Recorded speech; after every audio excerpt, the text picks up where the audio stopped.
Olá, muito boa tarde. Está no ar o Talk de Mãe, aqui direto dos estúdios de vidro do Pow Streaming no Shopping Total. Todas as segundas-feiras às 16 horas, o nosso encontro é para falar sobre maternidade, sobre paternidade, a escola das crianças, o mercado de trabalho para as mães, tem saúde, tem um universo imenso de coisas que acontecem com as famílias e que aqui nós buscamos especialistas para responderem para vocês e levar a informação correta.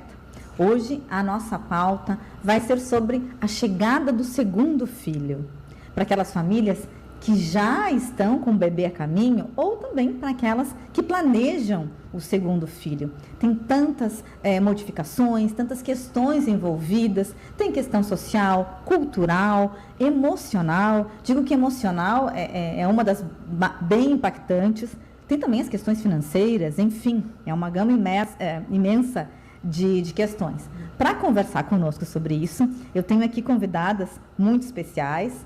Eu tenho duas mães, que a gente sabe que a rotina, o dia a dia de mãe, de criança pequena não é fácil, e elas abriram espaço na sua agenda, conseguiram acionar suas redes de apoio para estar conosco aqui nessa segunda-feira. Imagina, início de semana, né? Tudo começando a mil em casa, mas elas estão aqui para que a gente possa conversar e levar esse assunto para quem está conosco agora, online, quem vai nos assistir on demand. Então, quero apresentar minhas convidadas hoje, fico muito feliz de tê-las aqui comigo. Imediatamente ao meu lado está aqui a Marlise Fraga, ela é empreendedora e mãe de 3 crianças. Muito obrigada pela tua presença. Eu que agradeço pelo convite, agradeço a todos que também estão aí, né, acompanhando, e espero poder, né, ser contribuição e trazer, né, um conteúdo relevante e importante nessa decisão aí e momento da chegada aí do segundo, terceiro, quarto, vai saber, né? A gente teve a notícia agora, recentemente essa semana, né, de sextuplos. No Espírito Santo, a mulher, ela foi fazer o exame e aí na ecografia identificou 6 filhos. Né? Então, até já, e de uma vez só. O susto é maior. Na ponta da nossa bancada, a outra mamãe, que é a Vânia Vargas. A Vânia, ela é colunista materna e mãe de 2. Tem uma rotina também bem agitada e a Vânia contribui com muitas famílias, levando essas informações do dia a dia da maternidade. Muito obrigada por estar com a gente aqui também. Eu que agradeço o convite, a oportunidade de conversar um pouquinho sobre a nossa rotina corrida, desafiadora, mas muito alegre também. Tenho 2 meninas, agradeço o convite, a oportunidade de estar conversando com vocês. Vamos lá! E aqui completando a nossa bancada, né, a nossa especialista dessa segunda-feira, que já esteve conosco aqui no Talk de Mãe em outra oportunidade, falando também sobre saúde mental materna, e agora retorna para orientar as mães, para conversar conosco sobre esse assunto. A Vanessa Faio Roma, ela é psicóloga perinatal e da parentalidade. E ela tem vários conteúdos nas redes sociais, que assim, acredito que muitas mães vão lá, recorrem sem horário, né? Porque geralmente os perrengues acontecem de madrugada, de manhã, final de semana, e ela está lá, tem conteúdo para ajudar essa questão da parentalidade, que é um outro assunto muito importante. Obrigada, Vanessa. Imagina, eu agradeço mais uma vez o convite. E para lembrar que nesse nosso bate-papo tem o patrocínio de Shopping Total, presente a cada momento, Móveis do Bem, siga no Instagram, @Móveis do Bem, Kia Sun Motors, e a ficha técnica do Talk de Mãe, que tem na operação técnica hoje a nossa queridíssima Amanda Glockner, que está aqui substituindo o Flávio Mota, nosso companheiro. A gente tem companheiros maravilhosos na técnica, na operação. Hoje a Amanda, outras vezes o Flávio, sempre aqui levando a melhor imagem, melhor posicionamento de câmera, de áudio para vocês que nos acompanham. Obrigada, Amandinha, por estar conosco hoje.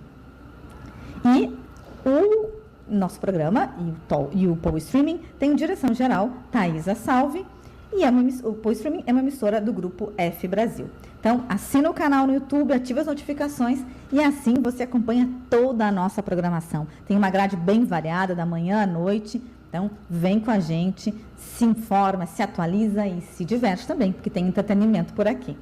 Já vai se conectando aí, manda suas perguntas, manda os seus comentários para a gente ler aqui ao vivo. Gurias, para começar nossa conversa efetivamente, eu falei para elas antes de começar o programa que geralmente nós começamos pelos especialistas.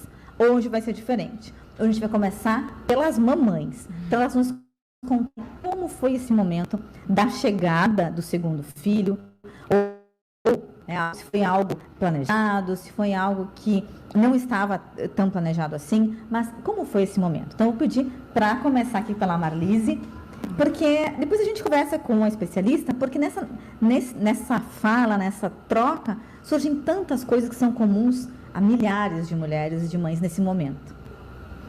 Então tá, né? Já estamos quase especialistas em maternidade também, né? Não sei a idade, né, dos teus, mas o meu, eu tenho a Isabela, né, que tem 5 anos, vai fazer 5 esse ano, a Gabriela, que está fazendo, né, 3 anos agora em junho, e o Vitor, que recém fez 1 ano. Né? Então é uma diferença curta, né, uma escadinha, literalmente. E nessa escadinha, a ideia sempre foi, né, minha, do meu esposo, né, do Thiago, nós termos filhos, sim, casar, né, família completa, ter 2, era o plano. Disse assim, o terceiro menino foi presente de Deus, né, na nossa vida. Com relação ao tempo, né, eu sou filha, minha mãe me ganhou com 44 anos, né, isso há mais de 40 anos atrás. Então, o que eu pensei? Disse, eu tenho tempo. Tava tranquila. E aí engravidamos da Isabela.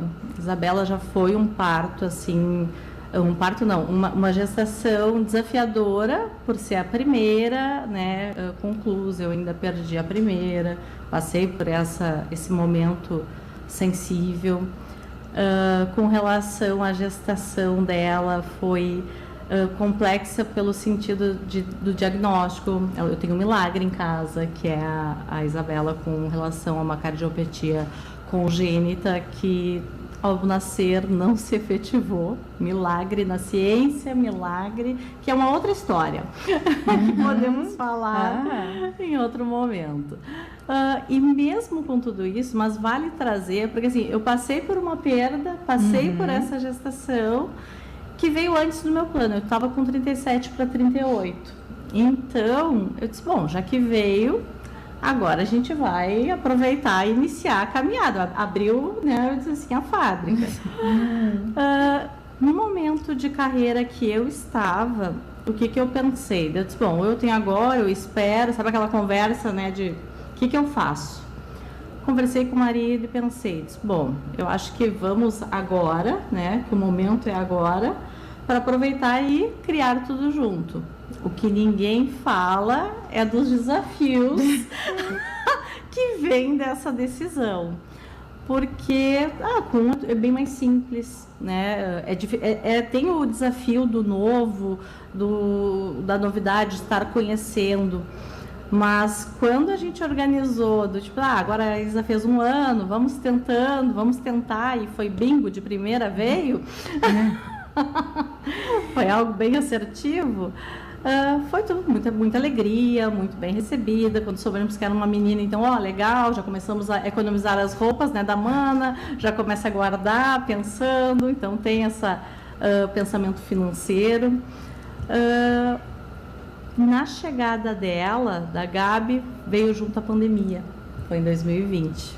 Então pensa, né, foram vários fatores juntos. Eu não sabia se eu ia conseguir família estar junto, né, para, enfim, naquele momento, né, de alegria, que eu já não tive na primeira, porque a primeira nasceu em São Paulo, no Instituto, né, no HCOR, no Hospital do Coração, então foi toda uma função. Eu disse, de novo, mas ok. Então tá, o que importa é, estamos recebendo esse novo serzinho, né? Que chegou completamente diferente da mana, cheio de personalidade, forte e comandando. Com relação ao planejamento, né? Como foi a nossa organização? A gente pensou, o financeiro é aquela coisa, coração, né? Onde come 1, come 2... é menina, aproveita. Vamos lá, a gente nunca botou, né? Eu sei que tem muitos casais que pensam, primeiro eu tenho que ter isso, aquilo. Não, na nossa família a gente pensou, a hora é agora da relação. E aí, o que aconteceu? A Isabela e a Gabriela, por serem distintas, a Isa é muito grudada comigo, eu não conseguia dar atenção. E aí vem as cobranças, né? Do tipo, meu Deus, eu tô com um serzinho aqui, eu não consigo dar atenção, eu tenho outro bebê de 1 ano e 10 meses, que não tem nem 2 anos e que precisa da minha atenção. Então, ali já começa a dualidade da mãe materna, do sentir-se dividida, né? Então, para mim, foi muito nesse complexo, assim, de como ninguém me disse que eu ia ter duas criancinhas ali demandando. Não sei se querem complementar, se eu for contar minha história toda, eu vou ficar aqui, ó. Vânia, que tem? Agora vamos ver como é que foi a experiência da Vânia. Bom, a minha experiência, eu tenho a Lívia, que tem 3 anos, e a Pietra, que tem 1 ano e meio. A Lívia nós queríamos já há bastante tempo, levou em torno de 1 ano e meio, mais ou menos, para ela vir. Então, ela foi muito esperada, muitos testes, muito aquela coisa do quando que vem o nosso bebê. Ela nasceu em fevereiro de 2020 também, então tinha um mesinho, veio pandemia, junto com uma suspeita de fibrose cística, então eu enlouqueci. Mas já tínhamos decidido antes que os nossos filhos seriam próximos. Quando a Lívia estava completando 1 ano, no mesmo mês, engravidei da Pietra. Eu queria muito, mas eu tinha aquela expectativa de que seria parecido com a Lívia, aquela ilusão que foi totalmente diferente. Achei que ia demorar. Então, eu costumo brincar que quando a Pietra estava nascendo, eu achei que eu ia estar engravidando dela. Então, elas ficaram com 1 ano e 9 de diferença, ficaram bem próximas. A gestação da Pietra foi bem mais cansativa. A da Lívia eu estava a milhão, fazendo tudo. E o ritmo já era bem diferente com a Pietra. E também teve muito aquilo, tipo, eu quero muito. Só que eu me dei conta também que eu estava com um bebezinho na barriga e com outro bebê no meu colo. E hoje ainda me pego pensando, quando eu estou brincando com a Pietra, com as brincadeiras malucas que elas já fazem, que elas são muito agitadas, eu já me pego pensando, gente, quando a Lívia tinha essa idade, eu já estava grávida. Turbilhão, né? Porque era aquela coisa assim, nossa, eu quero muito, mas como que eu vou cuidar? Como é que eu vou fazer? O que me espera agora, né? Também a alegria de ser uma menina, a gente de início pensava assim, ai, legal o casal, né? Mas depois que a gente teve a Lívia e viu que não era aquela coisa tão tranquila, que tinha o agito que a gente queria de criança, a gente já pensava assim, podia ser menina também, né? E aí veio a Pipi, e ela é uma casa cheia. A Lívia também é. A gente dizia que a Lívia era a Lívia Furacão, que ela é a milhão. Mas a gente descobriu que sempre pode ser mais a milhão.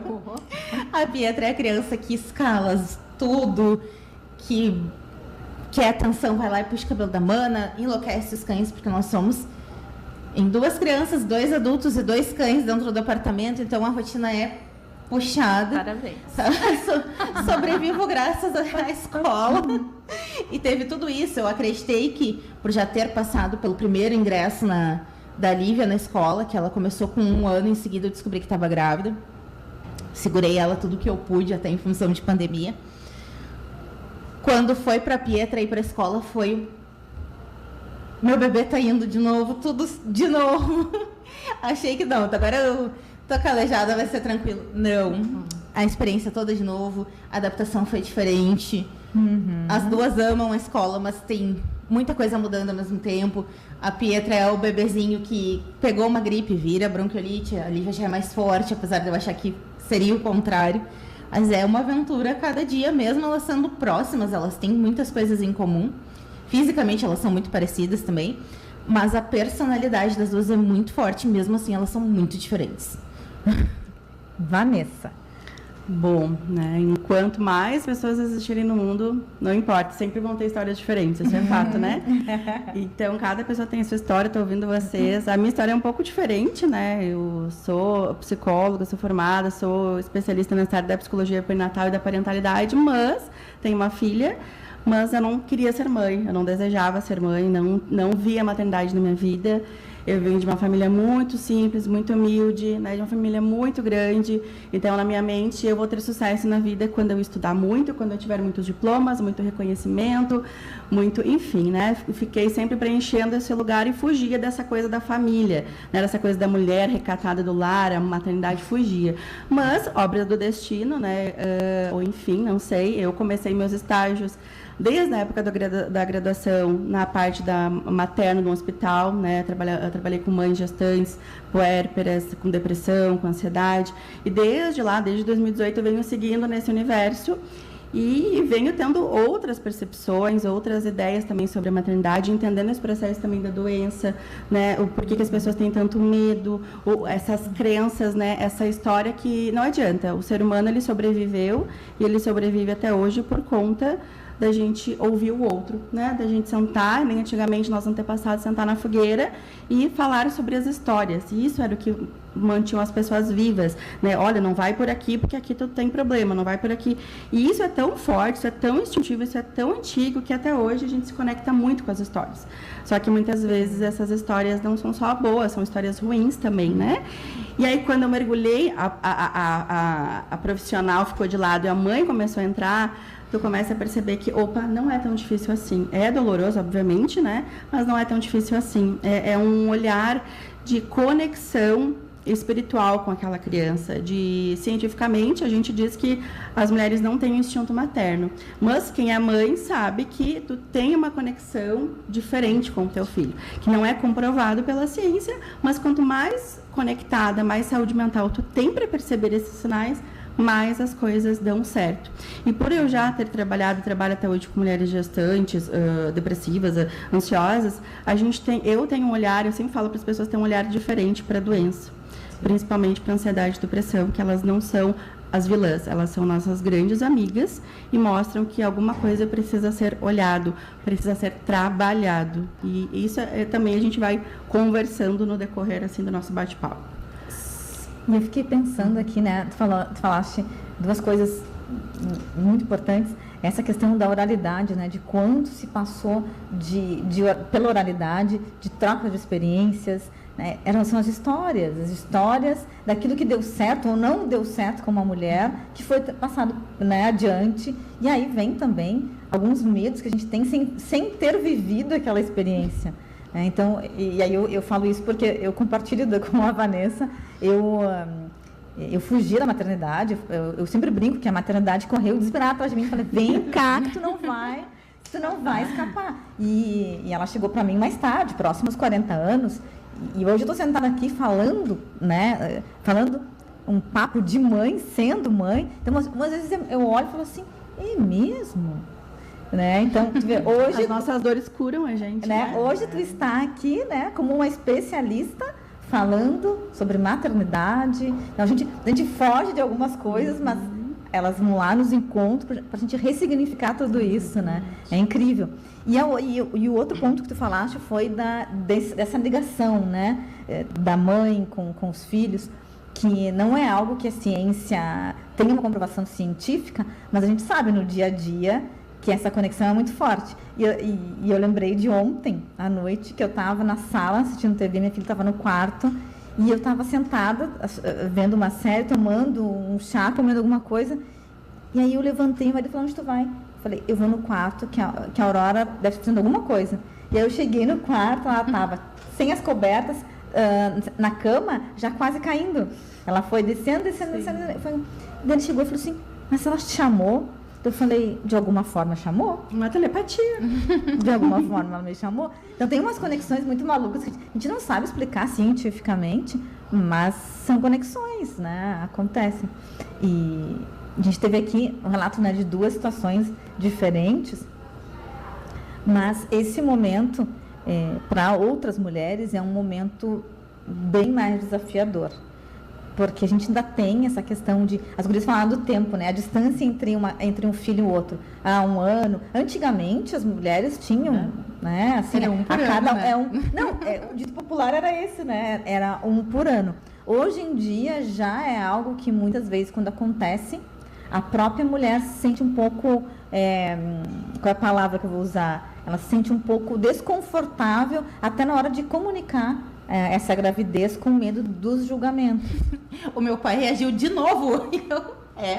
Sim, pai. Imagina quando tu anuncia o terceiro. Foi algo assim. E muitas vezes isso tem impacto, Vanessa, na saúde mental dessa mulher, que já está mais sensível. Sim, e isso é uma questão, como tu disse lá no início, né? O ser humano também, ele é corpo, mente, alma, é a questão social também, né? A gente vai olhar para os nossos avós, talvez, assim como foi na minha família, 10 filhos por parte de mãe, 10 filhos por parte de pai, né, dos meus avós, a família era muito grande.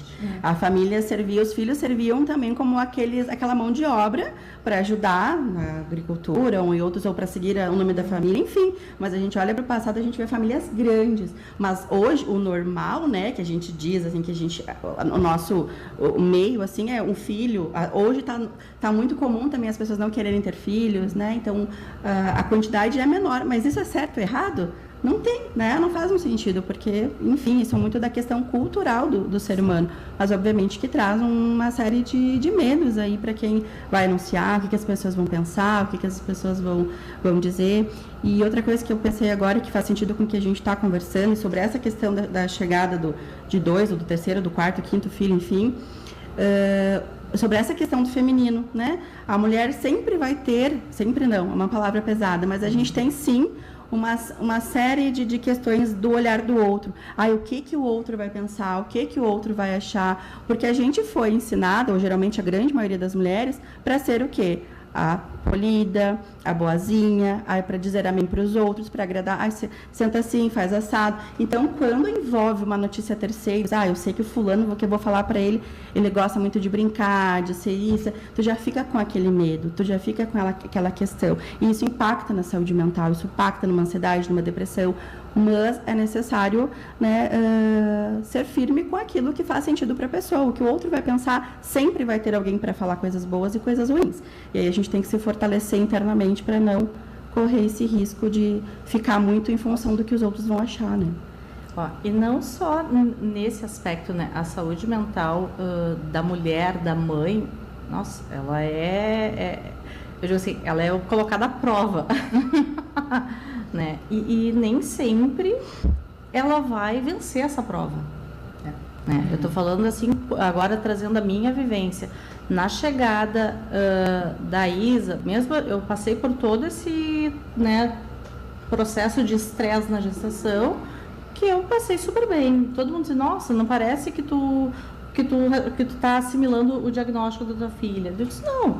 Eu estou trabalhando com um pensamento positivo do melhor resultado possível, ponto. Já na segunda, por ter uma demanda, uma carga, aí vai muito também do momento em que eu estava vivendo, do local onde eu estava trabalhando, que me gerava uma carga pesada.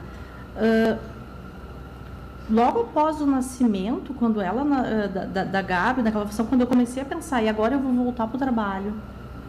O que eu não tive com a Isa, eu tive na Gabi. Agora eu vou voltar para o trabalho, eu vou deixar ela aqui com 4, 5 meses, né, numa escolinha, e aí aquela pressão, e aí eu já comecei a surtar antes. Sabe assim, aquela coisa. E a casa, aí a gente já não morava mais no apartamento, morávamos numa casa maior, eu comecei a enlouquecer, sabe, também, o que eu vou fazer? Como é que eu vou dar conta? Como é que vai ser essa logística? Vai, deixa na escolinha, volta... Então, isso tudo me levou, assim, no estresse lá em cima. E que se eu não buscasse ajuda, imagina que mãe não tem condições de ser uma mãe saudável se tu não busca ajuda.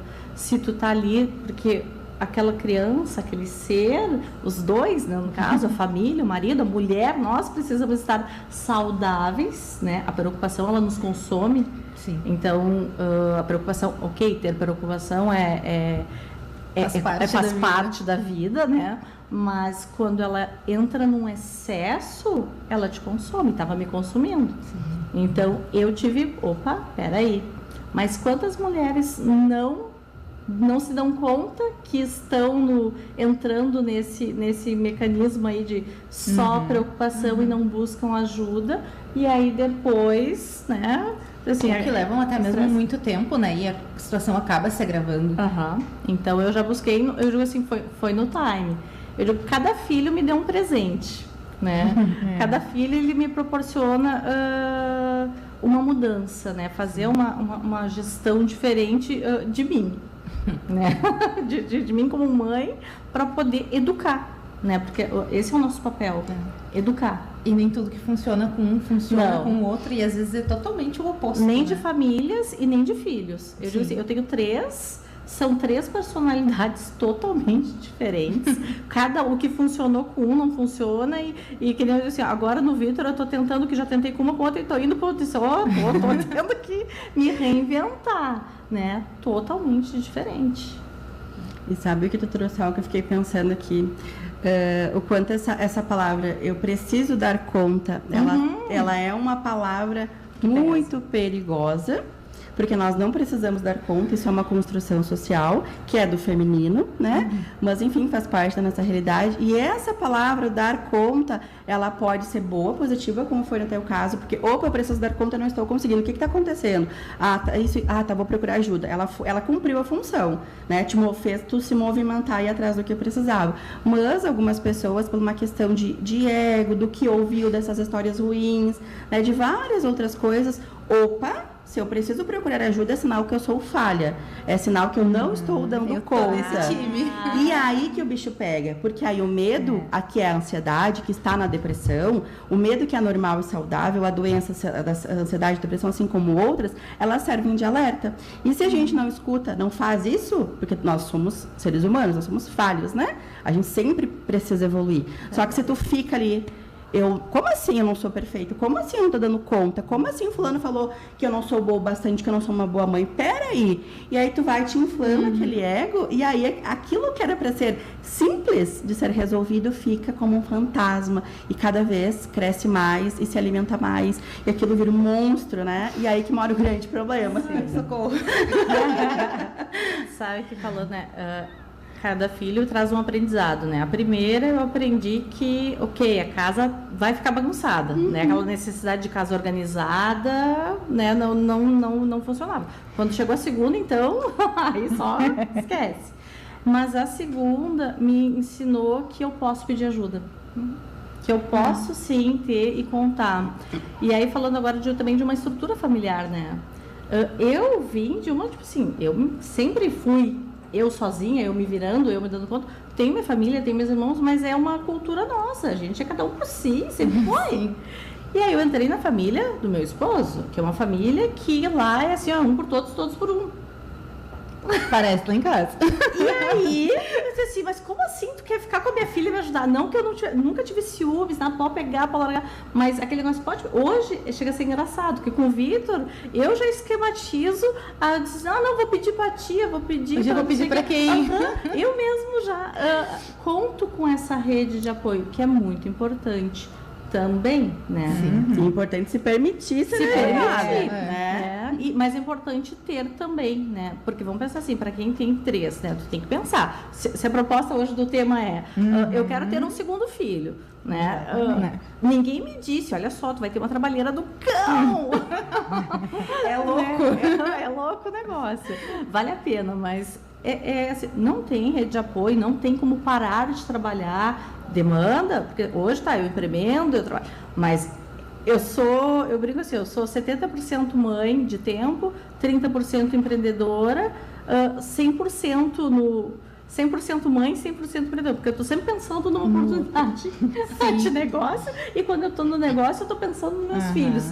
Então, não tem como tu desconectar, mas tu precisa entender como que isso vai funcionar. E aí, a organização, a casa, para essa mulher, para essa mãe dar conta, assim, é isso que eu falei, toda mãe é uma empreendedora, né, quando nós estávamos conversando. Porque se tu não gerenciar a tua casa, tu não administrar os papéis, assim, lá para mim é processo, né? Eu digo assim, eu tenho a esteira, né, da hora do banho, é linha de produção, otimização para funcionar, porque senão não vai... Não, até a hora não vai de dar comer, né? Senta as duas e vai. E aí entra naquela questão da rotina, né, Gurias? E Vanessa, que é tão importante para as crianças também. Né? A rotina que vai ajudar a mãe, o pai, a família, mas que para a criança vai ser importante para o desenvolvimento dela. Sim. E para a família, né? Hoje eu percebo isso, assim, o quanto é importante para nós quanto é importante para mim, né, ter saber o próximo passo. Saber que, ok, tá tudo organizado, que depois ali das 7h30, 8 vou estar dormindo, que daí é aquele momento que eu tenho para fazer minhas coisas. Então, são coisas... Eu demorei para ter esse... Tô precisando de ajuda. Foi só quando a Pietra já estava ali pelos seus 2, 3 meses, mas grávida dela eu já sabia que eu precisava expressar mais do que eu sentia. Já foi um pouquinho mais fácil, mas não foi 100%. Eu tive essa dificuldade em entender. Também vim de uma família que a minha mãe mora em Porto Alegre e os tios todos por Gravataí espalhados. E a família do meu marido não, a gente mora num prédio que os 5 apartamentos são família.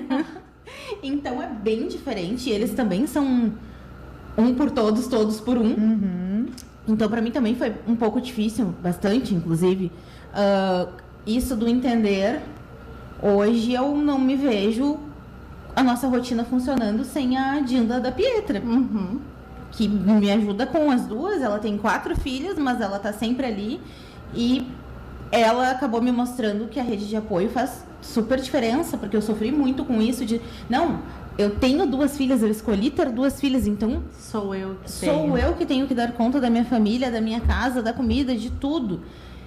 E aos poucos eu fui percebendo, e muito com a ajuda dela, de que não, calma aí.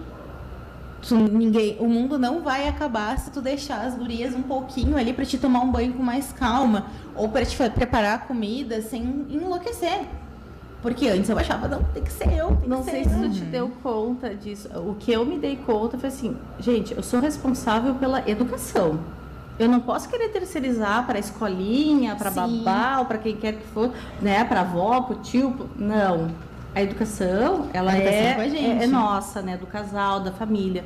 Mas terceirizar um cuidado, assim, é saudável, é algo que vai fazer bem para a criança, vai curtir a Dinda. Permitir que eles tenham outros vínculos também, né? Outras conexões, é importante. Gurias, quero agradecer aqui a Soraya Salib, que está participando com a gente. Parabéns, excelente abordagem. Eu, como mãe de 3 pequenos, estou amando ouvir todas vocês. Obrigada, Soraya, por estar aqui conosco. E é bem isso, né? Essa questão de pedir ajuda faz toda a diferença. E para muitas mulheres isso é muito difícil, para muitas mães ainda. É doloroso. É doloroso. E doloroso quando não tem para quem pedir também. Não, as duas coisas, né? São comigo. Não tem para quem pedir. E essa questão também da rede de apoio, ela pode ser paga ou gratuita. E o ser humano, nós somos animais, né? Nós nascemos e nós sobrevivemos se estivermos em bando. O ser humano é o único animal que não sobrevive sozinho. Né? Nós não somos nem aqueles filhotes de animais que a gente vê nos filmes, né? A mãe larga, ele se vira. Não, os nossos bebês, eles precisam da gente para sua sobrevivência. Então, isso já mostra muita coisa. A gente precisa do outro. E a gente sobreviveu, a gente está aqui até hoje por andarmos em bando, por sentarmos na fogueira para contar histórias, por uma série de outras questões. Então, essa questão de, às vezes, eu preciso dar conta é algo natural da nossa sociedade. Que a mulher tem que dar conta de tudo, né? Tem toda uma questão por trás, né? A mulher, do tempo de licença maternidade ser pouco, o tempo de amamentação é tanto, mas a mulher já tem que voltar ao trabalho, aí já gera cobranças. E então a mulher é envolvida por um mundo de cobranças, né? E quando a mulher precisa se libertar disso para ter o básico de saúde mental, para saber pedir ajuda, eu não tenho para quem recorrer. Mas hoje a internet a gente consegue fazer amizade com outras pessoas, a gente consegue ver agora conteúdos gratuitos, conteúdos que fazem a gente ter insights. O que eu posso fazer? A gente tem sempre essa condição de a busca, né? A gente não pode esquecer que o ser humano, o que move o ser humano, o que o ser humano precisa, o que faz o ser humano se transformar. Alguns cientistas dizem, né, mapeando o ser humano pela dor, pela necessidade, pelo desejo e pelo medo. Quando a gente tem essas questões, ou alguma delas, é onde a gente move, onde grandes mudanças acontecem. Pode ser pelo medo, né? E agora o que vai acontecer? Pode ser pela dor, né? Pode ser pelo desejo de fazer uma família diferente. Eu cresci num lar assim, eu não tive isso, então agora eu tenho o desejo de fazer diferente. Mas o ser humano sempre vai... É aquela velha história, né? Quando a água bate na bunda, a gente sai daquele lugar e a gente faz alguma coisa. Só que às vezes a gente está com tanta casca que a gente não aceita ajuda. E aí que está o grande problema. Nós somos seres de comunidade, de bando, de sentar e conversar e contar histórias. A gente não pode esquecer disso. E a Carla Silva está dizendo aqui que a síndrome do pânico dela veio depois da segunda gestação, num período de 1 ano e 3 meses da primeira filha, quando ela teve que avisar no trabalho que estava grávida e ouviu: licença maternidade de novo. O que eu vou fazer? Melhor contratar alguém já fixo para essa vaga. Talvez venha o terceiro. Isso é uma realidade, né? A gente sabe. Velado ou não, isso é uma realidade. Né? Tu vai preencher uma ficha de uma vaga de emprego. Geralmente para a mulher tem filho, com quem fica? Qual é o horário da creche? Mas existe essa mesma pergunta para os homens? Né? Então isso é fato. A mulher passa por isso. E aí que é uma grande questão. Pode ser essa dor, eu vou perder meu trabalho, eu não vou ter ninguém, eu não vou ter dinheiro. Pode ser uma válvula para essa mulher se motivar a ir atrás dos sonhos dela. Bom, daqui a pouco, né, acontece uma desgraça, o pior, sou demitida, ou não me querem, estou naquele momento de dor, meu Deus, o desespero, o que eu vou fazer? Isso pode também ser uma válvula de, opa, eu posso empreender, eu posso fazer meus bolos que eu gosto, posso fazer, sabe? Tem muitas possibilidades. E isso também, mas isso também acontece. Infelizmente, é a grande verdade. A gente não pode fugir disso, né? Justamente, a gente não pode mudar o mundo, mas a gente pode se preparar para enfrentar o mundo mais fortes, né? Não cheia de cascas, mas mais fortes, justamente eu não consigo, tu me ajuda, tá aqui do meu lado, sabe? E Vanessa, falar sobre o assunto é muito importante, que a gente tenha espaço também, espaços nas redes sociais, nos grupos de WhatsApp, espaços em programas que falem sobre maternidade. Hoje em dia, infelizmente, ainda é muito pouco espaço destinado para falar sobre maternidade nos grandes veículos de imprensa. Então, a gente precisa, eu sempre falo que eu sou jornalista, e que eu faço deste programa uma editoria, e essa editoria é a maternidade. Ela tem pautas muito específicas e tem pessoas que precisam dessas informações que a gente trata aqui.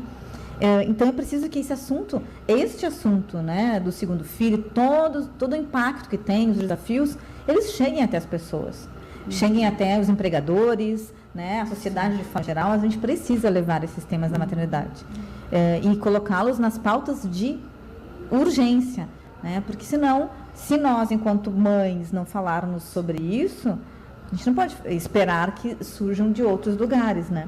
Aproveitando, quero registrar aqui a participação do Cláudio Rafael. Acompanho a Marlise nessa caminhada há algum tempo. Sei o quanto ela se dedica ao processo. Ótimo conteúdo. Obrigada, Cláudio. E o Cláudio, né, aqui, participando com a gente, é um outro aspecto que é importante a gente incluir nessa conversa, que é a participação também da família dos pais, né? O quanto, apesar do sobrenome, não é parente. Não, mas eu digo o quanto é importante os pais participarem desses temas, né? Participarem, e no dia a dia, a participação ativa do pai, né? Não é mais ajuda, nunca foi ajuda, né? Ela é, de fato, exercer o seu papel de pai. E, gurias, aproveitando aqui, eu estava vendo, né, um texto que fala 5 coisas que você precisa saber sobre o segundo filho. E aí vem muitas coisas que nós falamos aqui. Se você joga no Google, aparece uma série de coisas, né? E eu acredito que muitas mulheres vão no Google procurar, assim como eu fiz. Penso em ter o segundo filho. O que eu preciso saber para ter o segundo filho? E aí fala assim: não existe nenhum momento ideal para ter o segundo filho. A segunda gravidez pode ser diferente da primeira, ok. Vocês terão menos gastos. Opa, daí né, eu já ia ler isso aqui, mas aí entra um pouco no que a Marlise disse, naquela lógica, né? Se a menina usa as coisas da menina, e por aí vai. Desconto na escola. Desconto na escola. Mas tem uma coisa que a gente não pode, tá? A gente está caminhando para o final do programa, mas eu não posso deixar de falar, que é um dos itens apontados aqui, que é preparar o irmão mais velho para a chegada do segundo filho. Sim, isso é muito importante. Então, vou deixar aqui a Vanessa falar para a gente um pouquinho, né, sobre essa questão, principalmente pelo viés emocional, de saúde mental também, deste primogênito. Deixa eu pensar num exemplo que seja fácil de ser compreensível e que as pessoas tenho empatia por esse filho mais velho, né? A gente, quando a gente tem uma melhor amiga, vamos supor que eu tenho a minha melhor amiga, né? A gente tá aqui, passou muito tempo juntos, passou alguns anos, só nós duas numa bolha. Daqui a pouco chega uma outra amiga que eu conheci, indo comprar pão, adorei ela, a gente super se conectou. E daqui a pouco eu tô mais com ela do que contigo. Mas eu tô contigo, só que eu tô com ela. E aí, como é que tu vai ficar? Nós, enquanto adultos, a gente tem essa dificuldade de aceitar, de dividir o que a gente ama. E isso que a gente tem condições cerebrais, enfim, né, condições mentais disso, de entender que, opa, ela tem o direito de ter outra pessoa, ela ainda me ama, ela ainda vai ser a minha amiga, a gente tem muitas coisas em comum. Eu já passei 3 anos com ela, o que é outra, né, que vai construir tudo isso? Mas a gente tem essa capacidade, e mesmo assim, às vezes a gente não consegue ser adultas, né? Ou às vezes o marido conhece uma outra pessoa, que é uma amiga de trabalho, a gente fica com muitos ciúmes, ou a sogra, né? Enfim, quer falar alguma coisa, a gente... Isso é normal do ser humano, nós não somos perfeitos. Mas uma criança, ela não tem essa capacidade. A criança não faz esse raciocínio, esse pensamento. A criança sente, opa, estou perdendo a minha mãe, estou perdendo o meu pai, ou perdendo aquele principal cuidador, e aí que mora o perigo. E a criança não sabe se expressar. Ai, mãe, eu tô com saudade de ti, eu tô sentindo a tua falta. Não, a criança se expressa como? Ficando mais agressiva, batendo, né, fazendo pirraça, muitas vezes ela regride, que é isso que é um sinal, assim, que às vezes a mãe percebe, acha engraçado. Ela regride, daqui a pouco uma criança que parou de chupar bico, se chupava, né, ela começa a querer chupar bico. A Lívia começou a chupar. Em uma dose, isso é normal e esperado, né?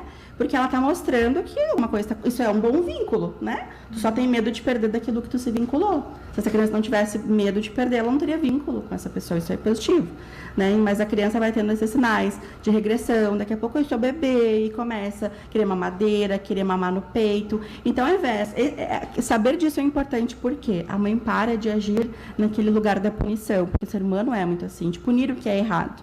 E a mãe para de punir com castigos, xingamentos e entende. Essa criança está carente, está sentindo a minha falta, está com medo. Então, a mãe começa a trazer essa criança para o universo desse irmãozinho que está para vir. Ai, olha a roupinha que a mãe comprou para o irmão. Sabia que quando tu era pequena, a mamãe teve essas mesmas roupinhas para ti? Ou daqui a pouco mostrar a foto do irmãozinho. Olha aqui, quando tu era bebezinho, a gente fez essas fotos para guardar de recordação. Agora o teu mano ou tua mana vai ter também. Sente, sabe, essa coisa extremamente simples, mas introduzir a outra criança para esse novo universo. Algo extremamente simples. E não só antes, depois também. Principalmente, né? Porque o desafio, enquanto tá na barriga, tem o desafio. Vamos pensar, eu lá passei por isso. A minha mais velha, que é mais grudada comigo, ela olhou para mim e disse: mãe, por que tu quer outro nenê? Me intimando. Eu disse: mas como assim outro nenê? Tu já tem a Gabi, né? E tipo assim, não quero outro, né? Assim, eu tenho 3, tem lugar. Daí tu explica, mas ok, tava amando a barriga, mas depois que nasce, e tem as duas, a Gabi também, são 3, são 3 bebês, a mais velha tem 4,5, são 3. Mas olha que legal esse exemplo também de falar pro filho, né? Ah, por que tu quer mais um bebê? Não, é que, sei lá, o que a pessoa pode falar, né? Não, mas, eu falei sim, mas eu pensei agora em quem tá nos assistindo, né? É que o depois, quando tu ficar mais velho, tu vai ter um irmão, tu vai ter alguém que vai ficar contigo. Toda a forma como a gente fala para a criança, né? É as oportunidades de fazer do limão uma limonada, né? Não, porque ele vai ser o teu companheiro, o irmão. Para que serve um irmão? Né? Ó, um bom tema para a gente fazer um pouco de psicologia em casa. Para que serve um irmão? Né? Para cuidar, para estar junto, para jogar bola, se for menino, se for brincar de casa. Agora eu tô numa PLC que eles estão na disputa. O que aconteceu? Cada gestação, cada filho é de um jeito. Os 3 estavam indo para a escolinha, agora o Vitor está em casa. Isso é difícil. Pensa assim, quando já estava organizado o negócio. Por que a mana vai ficar em casa e eu vou para a escola? Isso dói. Dói muito. Era um conflito que agora eu tenho aquela disputa, né? Então, vira e mexe tem a briga. Daí tem que, eu digo assim, a mãe, eu digo assim, a administradora de conflitos, ela entra em campo para apaziguar. Que eu sempre digo, aqui nós somos uma família, né? Não briga, né? Não vamos contar isso, né? Família não briga, né? A gente não somos amigos, então estimulando, né? Aquele lado equipe, time, mas é bacana trazer essa provocação. Para que serve? Qualquer família, como que agora, né? Sim, criança trouxe, não sabe, né? mas de trazer essa provocação, assim, o que tu acha que o teu irmão vai te servir também? Eu sempre digo, é um parceiro, é um amigo, é alguém que vai te apoiar, que tu pode ajudar, ser ajudado. Eu tento trazer essas conversas, né? Eu tive muita preocupação de como que a Lívia vai ficar. No primeiro dia, eu já botei a Pietra no peito e a Lívia mamando na mamadeira no outro braço, porque eu tinha muito medo disso. Sim. Dessa... Não esquece do primeiro filho, óbvio que não. Mas como que ela vai se sentir? E aí acabou a falha do tipo, a Pietra é mais quietinha, a Pietra é mais na dela, ela mama e dorme. Quando ela começou a interagir mais, a minha irmã veio e me disse, Mana, não deixa ela de lado, ela é bebê, mas ela sente. E aí deu um estralo de inclusão da Pipi, que era aquele bebezinho que mamava e dormia o tempo todo, porque nesse início ela era muito mais calma. Aconteceu com a Gabi.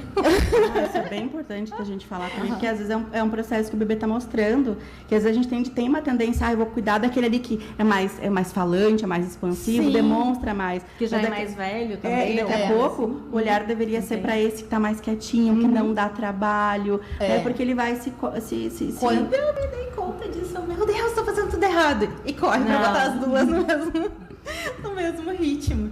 E foi bem desafiador. E hoje elas brincam e brigam simultaneamente. Acho que começou a dar certo. Acho que é isso. Legal. Não, e a gente tem aqui, né, vários relatos de mães falando a mesma coisa, que a maior dificuldade foi em entender como dividir o tempo entre as duas, porque a sensação de culpa era de dar atenção demais para uma e achar que não está dando atenção para outra. Então, me parece que é algo universal, né? Onde existir uma mãe, vai existir uma culpa. E vai existir essas comparações entre os irmãos. Gurias, a gente faz aqui um recorte, né? Fala um pouco sobre um assunto. Hoje nós trouxemos a questão da chegada do segundo filho, do terceiro filho, mas o pano de fundo de tudo isso é para a gente falar sobre saúde mental, rede de apoio, e para que essa mãe consiga conversar, como a Marlise, lá com os filhos, e falar como é a dinâmica da família, estabelecer a rotina, estabelecer critérios para os filhos. Para tudo isso, ela precisa estar bem. E para tudo isso, em algum momento que ela não estiver bem, ela precisa pedir ajuda. E a Vanessa está aqui, né, representando a especialista, falando sobre saúde mental e o quanto essas mães que buscam ajuda conseguem significar, reconstruir, ajustar muitas vezes, que algumas vezes talvez seja só alguns ajustes, algumas conversas que já fazem olhar de uma outra forma para aquela situação, mas o nosso programa hoje, ele tinha esse objetivo. A gente tem 1 minuto, pedir para você se dividir rapidinho, para deixar só um recadinho final sobre esse assunto. A maternidade de 1, 2, 3 Eu sou do time que, mesmo depois dos tropeços, acredito que ter mais de um é mais fácil, que elas se ajudam, são amigas, é tudo muito mais... flui. Não é fácil, mas flui. Bom, em uma frase, eu acredito que independente da quantidade, a maternidade é sempre um espelho. Isso pode ser um espelho bom, limpo, ou ele pode ser um espelho cheio de manchas. E aí é o nosso olhar que precisa estar atento a isso. Ele nos mostra algo que é nosso. Isso é importante a gente lembrar. Excelente, uma oportunidade de aprendizado. Eu trago muito isso, então a maternidade para mim é uma oportunidade também de me transformar, né? E de aprender com os filhos, né? Porque a gente aprende com os filhos. Com certeza. Muito obrigada, muito bem, gurias. Obrigada por cada um de vocês. Eu sei que foi uma ginástica ali para ajustar, né? Quem fica com as crianças, como organizar esse dia para estar aqui. Muito obrigada mesmo. A sogra de milhões. A sogra valeu. Muito obrigada para você, quem acompanha o Toque de Mãe, quem vai nos assistir on demand, aos nossos parceiros, Shopping Total, Móveis do Bem, Kia Sun Motors. E a gente volta na próxima segunda-feira, trazendo aqui uma pauta muito bacana sobre educação. Vai estar aqui conosco na bancada semana que vem os Lobóticos. Vai lá no Google, busca eles no Instagram. Os Lobóticos são as crianças da Escola Monteiro Lobato que venceram um prêmio nos Estados Unidos de tecnologia. Então, a gente vai falar sobre a importância desse movimento de tecnologia nas escolas públicas aqui do nosso estado. E também o impacto disso na vida das crianças e das suas famílias. Já estou com o tempo estourado, a Amandinha já está me olhando lá e falando tchau, tchau, Lu. Beijo para todo mundo. Semana que vem a gente está de volta. Tchau, tchau.